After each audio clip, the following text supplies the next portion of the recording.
Hi everyone, my name's Laura, I'm the Specky Seamstress and this is Friday Sews. So last week that video worked well. It was quite nice to have a little chat and it feels achievable.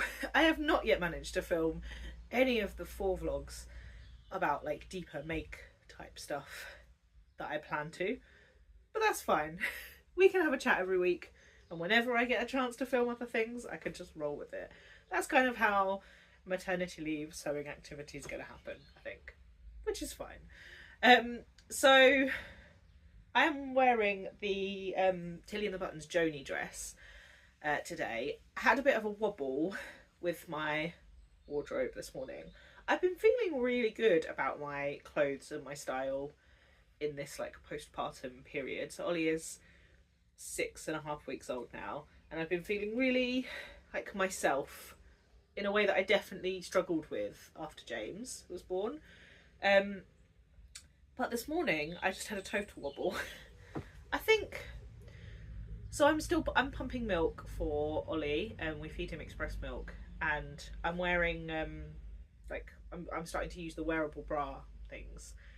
That didn't make any sense. The pumps that you put in your bra, and that means you need to have quite a low neckline or quite a roomy neckline or a stretchy neckline. And honestly, the clothes that I've made since James was born, or since I stopped pumping for James, I guess, just aren't that compatible with that. So I'm going back to older makes, or just wearing t-shirts with things, which is fine. But yeah, I was totally uninspired this morning, and I think it's made me realise that I really need to do quite a big wardrobe clear out. And it's really sad kind of getting rid of me-made clothes. But I think it is time, because there are definitely things in my wardrobe I just don't reach for. And all of the things I did reach for this morning and tried on, I was like, this does not pass the pumping test right now. And that's fine, like there will be a time where I'm not pumping anymore, so that is not a problem. But the fact that the things what I've ended up wearing, I'm not in love with. This used to be one of my favourite dresses. We change over time, that's okay. But I think I'm realising that, so I think that this week, one of the things I'm going to do, and I might even tackle it today, is just a bit of a brutal wardrobe sort out. And I do find it hard because I tend to think, oh, but I love that fabric and I really don't want it to go to waste. So I do need to have a bit of a think about what I might do to like rescue some of them or to reuse some of them. And I might talk about that in a minute. But yeah, it's just not, my style's changed. And I need to decide whether I need to make things I have in my wardrobe work for me right now for this period of time, or whether I need to make some new things that work, or whether I just need to limit how much I'm using those pumps. I'm very comfortable wearing the other ones now out and about, so yeah, I need to have a bit of a ponder on that, but this morning's certainly been kind of quite reflective. Anyway, that was quite a deep ramble for a morning. What have I done this week? Well, after I filmed my video last week, I had a friend come round, and she's my business partner for the business, the Specky Seamstress, and we had a good old chat about the business stuff, as we always do, but we also started to tackle the sewing room a little bit more. So you might not think it from what you can see behind me, but quite a lot of progress has been made in the sewing room this week. So I have a load of Kallax boxes with droners in, which I think all but 2 of are now fully sorted and cleared out, which is amazing. And during that process I found a work in progress skirt. So having mentioned in last week's video that I was looking for some skirts that were like a little bit different and a little bit more unusual, I found a work in progress of the zero waste gore skirt by Process of Sewing, and I loved this skirt when it came out. I bought it immediately. I took it actually to Yvonne's house, so the friend who came to visit to help me sort it out, it was at her house that I cut it out. It's a long, huge skirt, and I decided to make it out of a viscose that I got from Rainbow Fabrics like a long time ago now. And I painstakingly measured out all of the things because it was a zero waste pattern, so you had to draw the pattern onto the fabric. It wasn't kind of pattern pieces for you to pin on and cut out. And I started sewing it up, and then I stopped. I had made a couple of changes to the pattern. Well, not really changes. I made it in a bigger size because at the time that I cut it out, I was 11 weeks pregnant with James, who is now 18 months old. And I remember wanting it to be kind of flexible over the rest of the pregnancy. And who doesn't love an elastic skirt? So that's fine. And I decided I would finish that. So I took it to the craft club that I said I was going to last week. And I spent most of the time at the craft club ironing the pieces because it had been crumpled up in a box for ages, well, for like 2 years, over 2 years. And I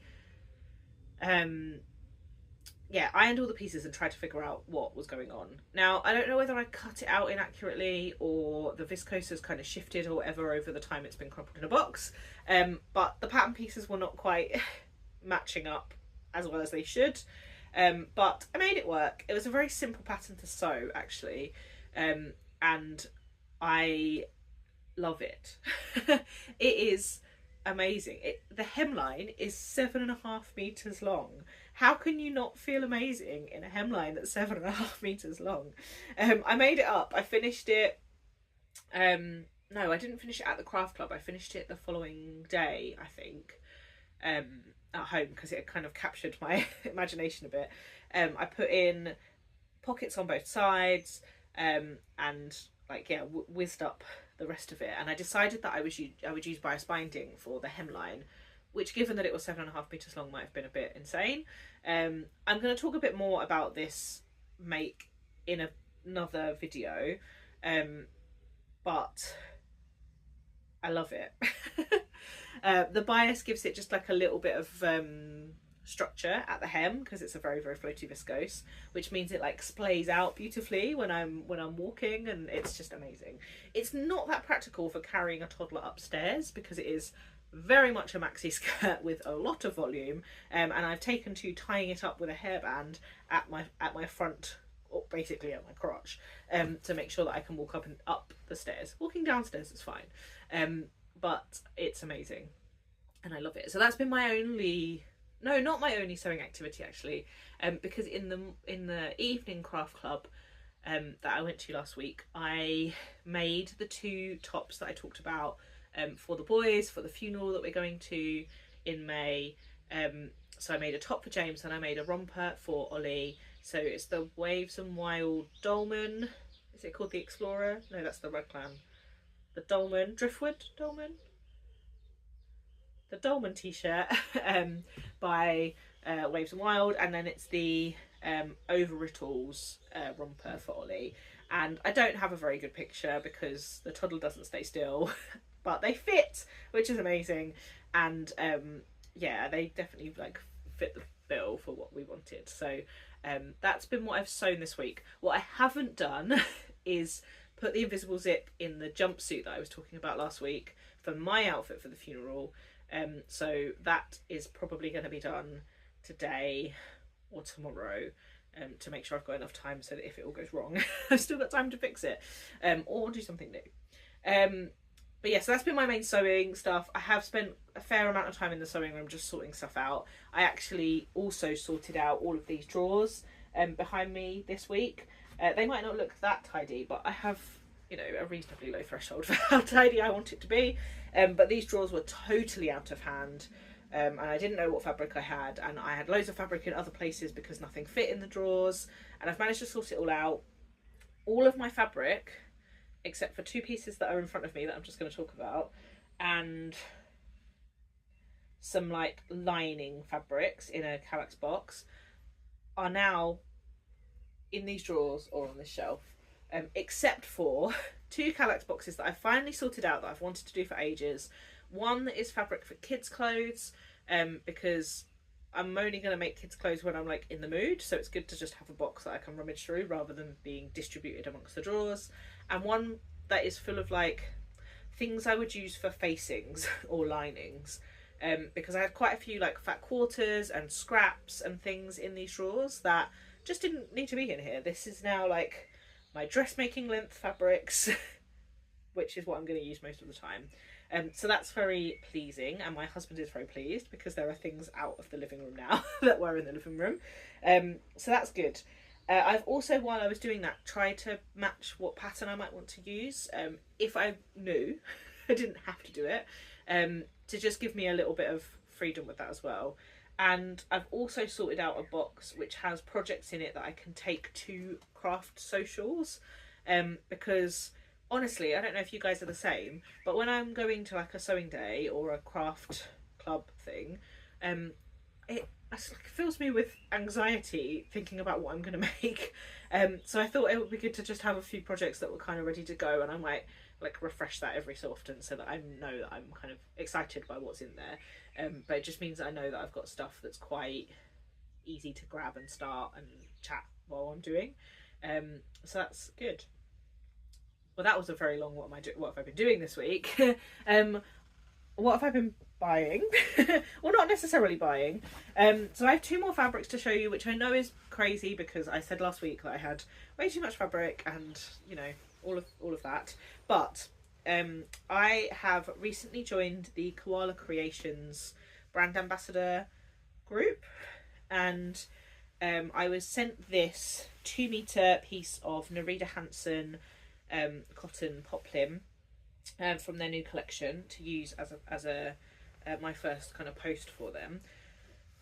And it's this gorgeous kind of like satsuma orange with these purple squiggles. They do this in a couple of different colorways actually, and I would like to make a skirt, and I'm on my kind of train of it would be nice to make some slightly unusual skirts and things that I'm not not just like a plain skirt. I'm thinking about turning this into the Claire skirt by Liz Hayward, which is another, it's actually a minimal waist pattern rather than a zero waist pattern, and it's sort of like a lantern shape, I guess. It comes in like mini, midi or maxi length, and I'm thinking the midi length might work for this. It's you cut sort of 2 rectangles and then you turn them into kind of circles, and they hang, you get like a kind of lantern type shape.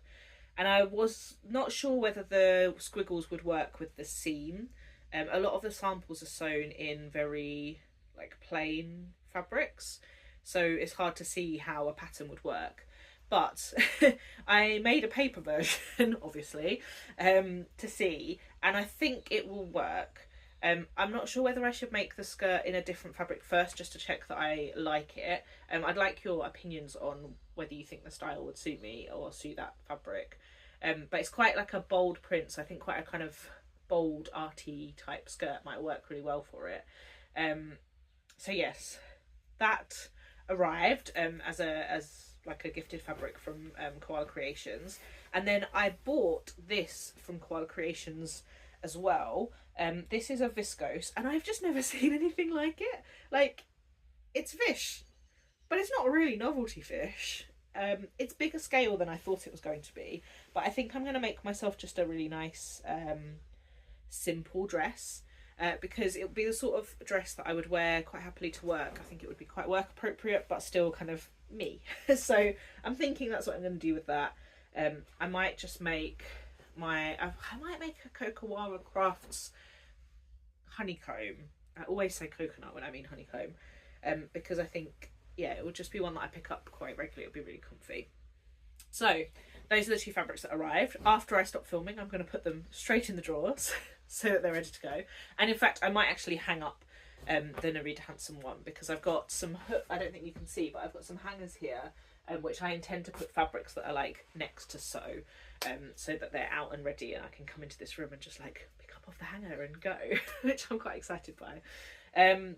But yes, that's it. I've probably rambled for quite a long time now, but that's what I've been doing this week, and sewing and buying. The intention is to not really buy any more fabric, but there is a Liberty fabric that I've fallen in love with that I might treat myself to, which I'll pop in a picture. But mostly I'm going to spend the rest of the week sorting out this room, because the ambition for the end of the week is the table, the cutting table, which you are on at the minute, is still full of things, and I would like to clear it so that I can cut out. I've got 2 projects that I want to cut out in the coming weeks. The Closet Core Jessica blazer and the peppermint trousers, the wide leg trousers, that I need a decent table space for. So that's the ambition this week, is to get that sorted, and to try and figure out what I'm going to put on these shelves, because I'm a bit overwhelmed about how I'm going to store the rest of the stuff in my sewing room at the minute, and I need to kind of play around with stuff and figure it out. So maybe if Ollie does some good naps, I can get out here and have a play around and try and make it a bit more usable. Anyway, that's it from me this week. I am hoping to watch a few more Friday Sews videos this week than I did last week, because life is busy. But yeah, I'm hoping to catch up with some other people in the sewing community and to see what they're doing. I hope you're enjoying Me Made May if you are taking part, and I will look forward to chatting to you again next week and down in the comments below. Thanks everyone, bye!